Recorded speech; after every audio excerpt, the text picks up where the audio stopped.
Hi, I'm Everly. 3 months ago, my dad passed away from a heart attack, and honestly, I'm still processing it. He was only 62, you know? Way too young. But what happened after his funeral? That's the real story I need to tell you. I was sitting in my small apartment, going through old photo albums when my phone buzzed. It was my best friend, Maya. Hey girl, how are you holding up? She asked, her voice soft with concern. I'm okay, just looking at pictures of Dad. Remember when he used to make those terrible pancakes every Sunday? Oh my god, yes! They were like hockey pucks. Maya laughed gently. Listen, I heard about the will reading. How did that go? I shifted on my couch, pulling a blanket over my legs. It was weird. Dad left me the house, the whole thing. Wait, the family house? The one you grew up in? Yeah, Mason didn't take it well. Maya went quiet for a second. Your brother? What did he say? He stormed out before the lawyer even finished reading. Didn't answer my calls all week. Everly, that's not good. Your dad must have had his reasons, though. I sighed. The lawyer said Dad wrote in the will that I was the one who visited him every week, who helped with his medical appointments, who actually cared. Mason only showed up when he needed money. That's harsh, but true, right? Completely true. Mason's 35 and still acts like he's 20. But he's my brother, you know? I thought he'd understand. Have you tried talking to him again? I texted him yesterday. He just replied, "We'll see about that." What does that even mean? Girl, that sounds like a threat. Be careful, okay? He's my brother, Maya. He wouldn't actually do anything crazy. That conversation happened on a Tuesday. By Friday night, I learned exactly how wrong I was. I'd been working late at the marketing firm, came home around 11, and crashed immediately. The smell of smoke woke me up around 3 in the morning. My apartment was filling with gray clouds, and I could hear crackling from the living room. I stumbled out of bed, coughing, grabbed my phone and keys, and ran out the door. In the hallway, I pounded on my neighbor's door. "Fire, Mr. Chen, wake up! Fire!" The elderly man opened his door, eyes wide. "What? Oh my... Call 911! Get out!" We evacuated the building together. Fire trucks arrived within minutes, and I stood on the sidewalk in my pajamas, watching flames consume everything I owned. That's when I saw him. Mason, my brother, standing across the street in the shadows, just watching. I marched over to him, my heart pounding. "Mason, what are you doing here?" He jumped, clearly startled to see me. "Everly, I heard the sirens. I was just driving by." "At 3 in the morning? You live 40 minutes away." I couldn't sleep. I was just driving around. "You're lying." I stepped closer, studying his face in the streetlight. His hands were shaking. "Mason, did I what?" His voice rose defensively. "You think I had something to do with this? You tell me. You've been threatening me all week about Dad's house." "I never threatened you." "We'll see about that? What was that supposed to mean?" He backed away. "I'm leaving. You're crazy, Everly. Totally paranoid." "Mason, wait." But he was already jogging to his car. He sped off before I could stop him. Maya arrived 20 minutes later, having gotten my frantic call. She wrapped a blanket around my shoulders. "The fire chief said it started in your living room," she said quietly. "They think it was arson, Everly. Someone poured accelerant near your couch." I felt my blood run cold. It was him. It was Mason. "Are you sure?" "He was here, Maya. Just standing there watching. He said he was driving by at 3 in the morning. Oh my God. We need to tell the police. They'll never believe me. He's my brother. They'll think it's just a family dispute over the inheritance." Maya grabbed my shoulders, forcing me to look at her. "Listen to me. Your brother just tried to kill you. You need to fight back." "How?" "We gather evidence. We prove what he did, and we make sure he pays for it." The next morning, I was staying at Maya's apartment when Detective Rodriguez came to interview me. She was in her 40s, with sharp eyes that seemed to catch everything.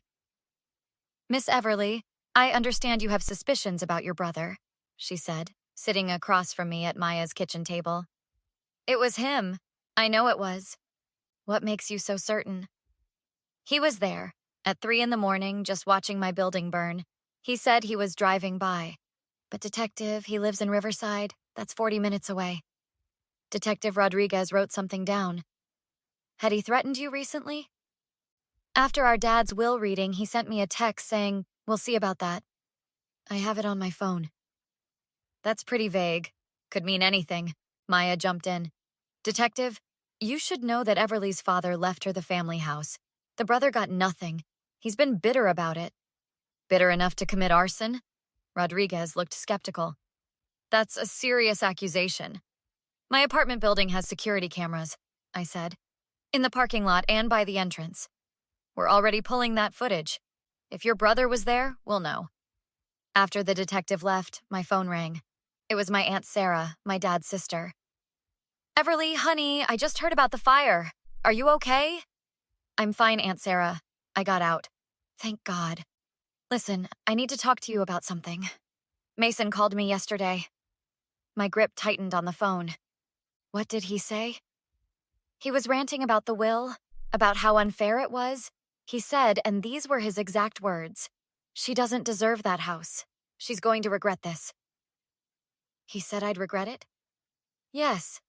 Everly, I didn't think much of it at the time, but now with the fire, do you think he... Yes, I know he did it. Aunt Sarah gasped. Oh, honey, no, Mason wouldn't. He's family. He tried to kill me, Aunt Sarah. Now let's not jump to conclusions. Mason has his issues, but he's not a murderer. Maybe you should talk to him. Work this out. Work it out? My home is gone. Everything I owned burned. I understand you're upset, but accusing your brother of arson? That could destroy him. He destroyed my life first. Everly, please, think about your father. He wouldn't want you two fighting like this. I felt anger surge through me. Dad left me that house because I actually cared about him. Mason only showed up when he needed rent money, and now you're defending him? I'm not defending anyone. I'm trying to keep this family together. There is no family anymore, Aunt Sarah. Not after this. I hung up and looked at Maya. She doesn't believe me. Forget her. We need more evidence. That afternoon, we went to my apartment building. The fire investigator, a gruff man named Tom, was still examining the scene. Excuse me? I called out. I'm Everly. This was my apartment. Tom looked up from his clipboard. Ah, the tenant. You got lucky, kid. Another 5 minutes and you wouldn't have made it. The detective said it was arson? Definitely. Someone used gasoline, poured it right along your living room floor and couch. Lit it up real good. Maya squeezed my hand. Did they find anything else? Any evidence of who did it? Found a gas can in the dumpster out back. Whoever did this wasn't too bright. Left it with their fingerprints all over it. My heart jumped. Have you checked the prints yet? Sent them to the lab this morning. Should have results in a few days. What if the fingerprints match my brother? Tom raised an eyebrow. Then your brother's going to jail for attempted murder and arson. This is serious time we're talking about. 10 to 20 years. The next day, Detective Rodriguez called me back. Miss Everly, I need you to come to the station. We have those security camera videos. At the police station, Rodriguez led me to a small room with a computer monitor. Watch this, she said, clicking play. The video showed the parking lot of my apartment building, timestamp, 2:47 a.m. A car pulled in. Mason's car. I recognized it immediately. He got out, looked around nervously, then went to his trunk. He pulled out what looked like a gas can. That's him, I whispered. That's my brother. The video continued. Mason entered the building. 13 minutes later, he emerged, running. He threw something in the dumpster, the gas can, and drove off. 2 minutes after that, flames were visible in my apartment window. Detective Rodriguez paused the video. We got the lab results back on those fingerprints. They match your brother's prints from a previous DUI arrest. So what happens now? Now we arrest him. Everly, your brother is looking at serious charges: arson, attempted murder, and destruction of property. This is going to trial. Good, I said firmly. He deserves it. 2 weeks later, Mason was out on bail, and he showed up at Maya's apartment where I was staying. Maya answered the door, then immediately tried to close it. No, you're not coming in here, Maya said. Mason pushed against the door. I need to talk to my sister. She doesn't want to see you. I heard the commotion and came to the door. Let him in, Maya. I want to hear what he has to say. Mason stumbled inside, looking terrible. Unshaven, red eyes, wrinkled clothes. Everly, please. You have to drop the charges. Are you insane? I didn't mean to. I wasn't trying to. You poured gasoline in my apartment and lit it on fire while I was sleeping. What exactly weren't you trying to do? He ran his hands through his hair frantically. I was just angry, okay? About Dad, about the house, about everything. So you tried to kill me? No, I just wanted to scare you, make you understand how I felt, Maya scoffed. By burning her alive? That's your idea of communication? Mason turned to her. This doesn't concern you. She's staying in my home. It absolutely concerns me. I stepped forward. Mason, you set my building on fire at 3 a.m. You knew I was sleeping. You knew other people lived there. Mr. Chen is 78 years old. You could have killed him too. But I didn't. Everyone got out. That doesn't make it okay. He started pacing. Look, I know I messed up, but I'm your brother. We're family. You can't send me to prison. Watch me. Everly, please. His voice cracked. I'm sorry. I'm so sorry. I was drunk. I wasn't thinking straight. It was a mistake. A mistake? You brought a gas can. You planned this. I'll do anything. I'll go to therapy, anger management, whatever you want. Just drop the charges. No. What about Dad? What would he think? Dad would think you're a psychopath, I shouted. He left me that house because you're irresponsible and selfish. This just proves he was right. Mason's expression changed then. The pleading stopped. His face hardened. So that's it? You're really going to destroy my life over this? You destroyed mine first. I lost everything in that will. My inheritance, my future. You lost nothing. Dad left you his car and $50,000. You're just mad you didn't get everything. That house is worth $500,000. And you didn't earn it. Maya stepped between us. Okay, this is getting out of hand. Mason, you need to leave. Now. He pointed at me. You're going to regret this, Everly. You think you've won? This isn't over. Is that another threat? Detective Rodriguez's voice came from the doorway. She'd arrived quietly with another officer. Because I'm standing right here hearing you threaten the victim in an ongoing case. Mason went pale. I wasn't threatening. Save it. You're violating your bail conditions by contacting Miss Everly. We're taking you in. What? No, you can't. The other officer moved forward. Turn around, sir. This is insane. Everly, tell them. I looked him straight in the eye. You tried to murder me. Whatever happens to you now, you brought on yourself. As they handcuffed him, Mason's face twisted with rage. I should have made sure you didn't wake up. I should have. That's enough, Rodriguez said, dragging him toward the door. She looked back at me. We recorded all of that. He just confessed and threatened you again. This helps our case significantly. After they left, I collapsed on Maya's couch, shaking. Maya sat beside me, putting her arm around my shoulders. It's okay. It's over now. He can't hurt you anymore. He's my brother, Maya. How did it come to this? Because he chose greed over family. That's not on you, Everly. That's on him. The trial took 3 months. Mason's lawyer tried to argue temporary insanity, claimed he'd been distraught over our father's death. But the evidence was overwhelming. The video footage, the fingerprints, his threatening texts, his confession at Maya's apartment. I sat in the courtroom as the prosecutor questioned me. Miss Everly, in your own words, what happened the night of the fire? I woke up to smoke. My apartment was burning. I barely escaped with my life. And you later discovered your brother had set this fire? Yes. He was waiting outside, watching the building burn. Did he express remorse? No. He said he wanted to scare me. He only apologized when he realized he might go to prison. The jury deliberated for 4 hours. When they returned, the forewoman stood. On the count of attempted murder, We find the defendant guilty. On the count of arson in the first degree, we find the defendant guilty.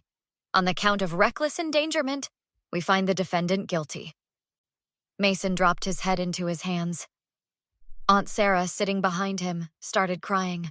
I felt nothing but relief. The judge sentenced him to 15 years in prison. A week after the sentencing, Mason's lawyer called me. Miss Everly, my client would like to speak with you. He's asked me to arrange a meeting. No. He wants to apologize properly. He's willing to sign over his portion of your father's estate to you as restitution. I don't want anything from him. Please, just consider. Tell Mason that we're done. We're not family anymore. He made sure of that when he tried to kill me. He's your brother. Surely there's room for forgiveness. There isn't. And if he contacts me again through you or anyone else, I'll file for a restraining order. Goodbye. I hung up and looked at Maya, who'd been listening to the whole conversation. You okay? She asked. Yeah, you know what? I actually am. Good. You deserve to move on from this. I'm selling Dad's house. Too many memories. I'm going to buy something new, start fresh. That sounds perfect. A few days later, I met Detective Rodriguez for coffee. She'd become almost a friend through this whole ordeal. How are you holding up? She asked, stirring sugar into her drink. Better than expected. It feels good to have closure. 15 years is a long sentence. You should be proud you stood up for yourself. I almost didn't. When Aunt Sarah told me to forgive him, when his lawyer kept calling about reconciliation, part of me wondered if I was being too harsh. Rodriguez shook her head. Everly, your brother poured gasoline in your home and lit it while you slept. There's no too harsh when it comes to attempted murder. You did the right thing. I keep thinking about what he said, that I'd regret this. And do you? Not for a second. Maya met me outside the coffee shop, and we walked through the park together. So, what's next for you? Maya asked. New apartment, new start, maybe even a new job. Something fresh. You're going to be okay, you know that? Yeah, I really am. Mason thought he could scare me into giving up what Dad left me. Instead, he lost everything. His freedom, his future, his family. All because he couldn't handle not getting his way. That's all on him, not you. I know. And I'm done feeling guilty about it. We sat on a bench, watching the sunset paint the sky orange and pink. You're stronger than you think, Maya said softly. I had to be, but I'm glad I was. I pulled out my phone and opened a new note, thinking about everything that had happened. The fire, the investigation, the trial, the victory. It had been the hardest 4 months of my life, but I'd survived. More than that, I'd won. Sometimes family betrays you in the worst possible way. Sometimes the people who should protect you are the ones you need protection from. And sometimes, the only choice is to stand up for yourself and let them face the consequences of their actions. I don't regret it, not even a little bit. So what would you do if someone you trusted tried to destroy your life? Would you have the strength to fight back? Let me know in the comments below. And if you enjoyed this story, please hit that like button and subscribe for more true stories. Thanks for watching, and I'll see you in the next one.